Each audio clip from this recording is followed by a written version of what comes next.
Olá, povo de Deus, segunda-feira, 10 de fevereiro de 2025, quinta semana do tempo comum Santa Escolástica.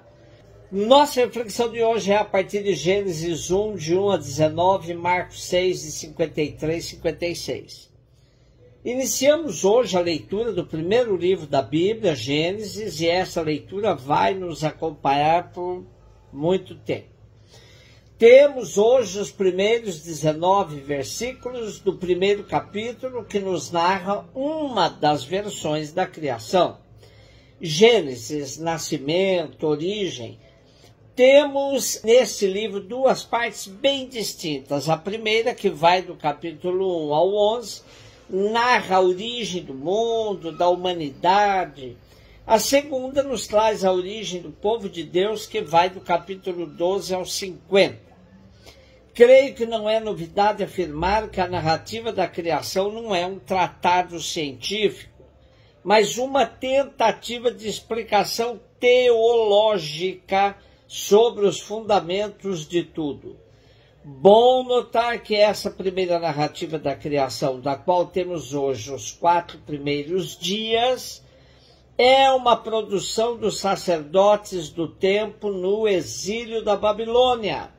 Portanto, a Bíblia não começou a ser escrita de forma linear com o primeiro capítulo do seu livro.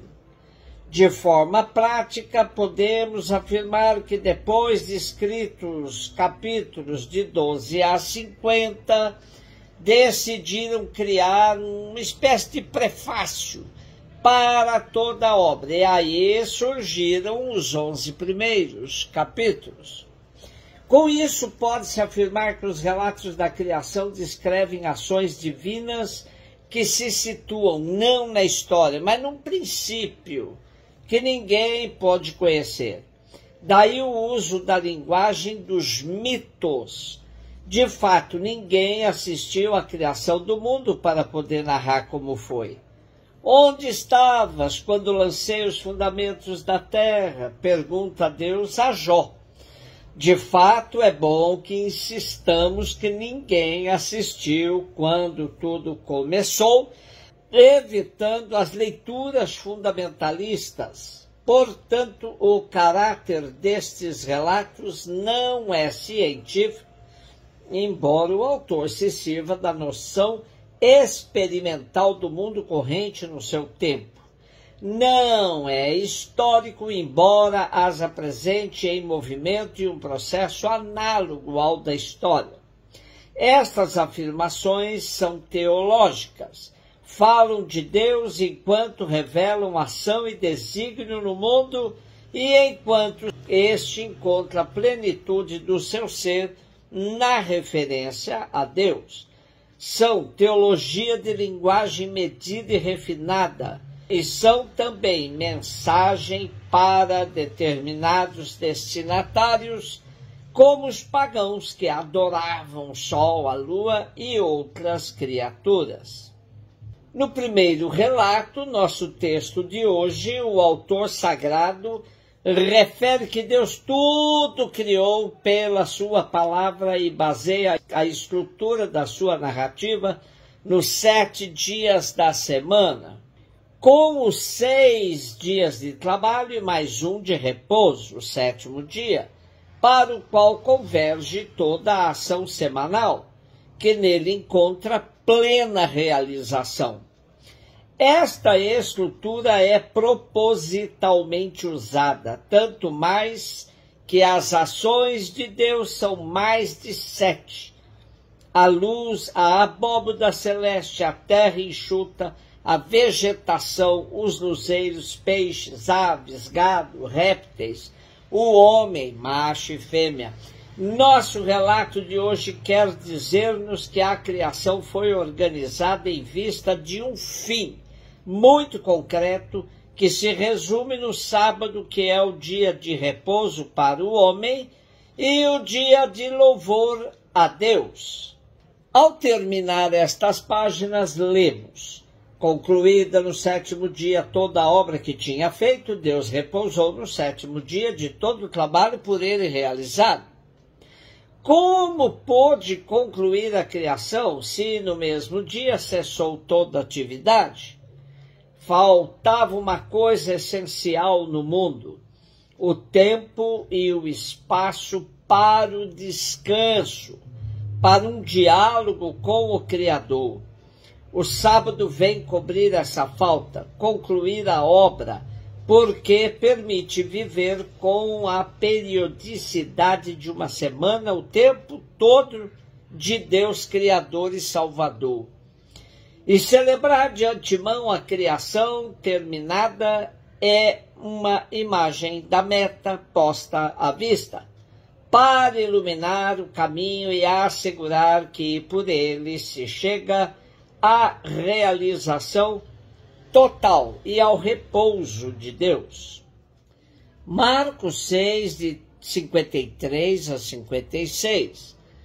Tendo Jesus e seus discípulos acabado de atravessar o mar da Galiléia, chegaram a Genezaré e amarraram a barca.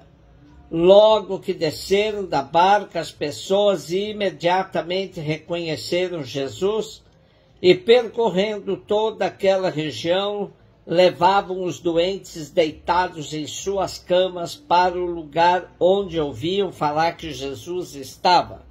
E nos povoados, cidades e campos onde chegavam, colocavam os doentes nas praças e pediam-lhe para tocar ao menos a barra de suas vestes. E todos quantos o tocavam ficavam curados. Amarrar a barca em Genezaré significa a união da margem leste, onde habitam os pagãos, com a margem oeste, onde habitam os hebreus, sugerindo a universalidade da prática de Jesus. Impressiona-nos como na época de Jesus eram muitos enfermos.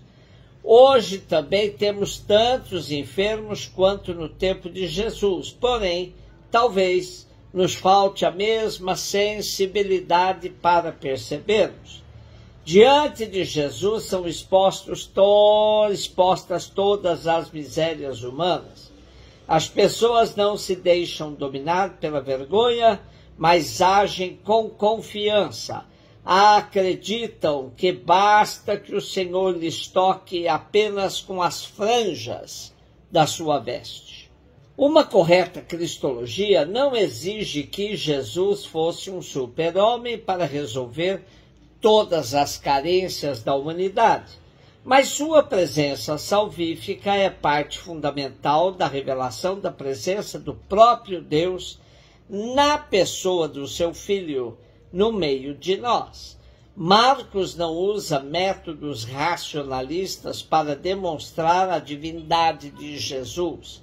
Aliás, para ele, a fé é um dom gratuito de Deus que geralmente precede a prática das curas em Jesus. O interessante é que as pessoas perceberam que a mensagem do Evangelho não era algo de abstrato, e sim um salto de qualidade nas suas vidas. Se intuindo que Deus estava com Jesus, acorriam a ele, depois de estarem com ele, partiam gritando: Deus está conosco e a nosso favor em Jesus. Não tenhamos vergonha de todos os dias apresentarmos ao Senhor nossa confiança, dizendo-lhe: basta que me toque, Senhor. Celebramos hoje Santa Escolástica, irmã gêmea de São Bento de Núrcia, pai do monaquismo. Escolástica buscava a santidade desde muito jovem e conta-se que iniciou sua vida consagrada a Deus antes de seu irmão. Nasceu em 2 de março de 480 e faleceu a 10 de fevereiro de 543, tudo depois de Cristo. Um beijo no seu coração.